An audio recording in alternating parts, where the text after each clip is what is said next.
ত্রয়োদশ জাতীয় সংসদ নির্বাচনে ঢাকা-১২ আসনে আমজনতা দলের সদস্য সচিব ও প্রজাপতি প্রতীকের মোহাম্মদ তারেক রহমান জামানত হারিয়েছেন।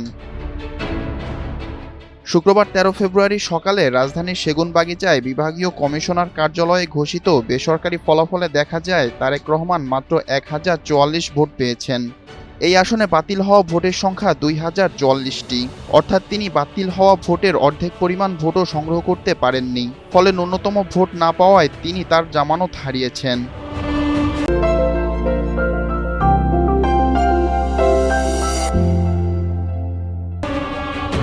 নির্বাচনী বিধিমালা অনুযায়ী কোনো প্রার্থীকে জামানত রক্ষা করতে হলে মোট কাস্ট হওয়া ভোটের অন্তত ৮ ভাগের ১ ভাগ ভোট পেতে হয়। অন্যথায় রিটার্নিং কর্মকর্তার কাছে জমা রাখা জামানত বাজেয়াপ্ত করে সরকারি কোষাগারে জমা রাখা হয়।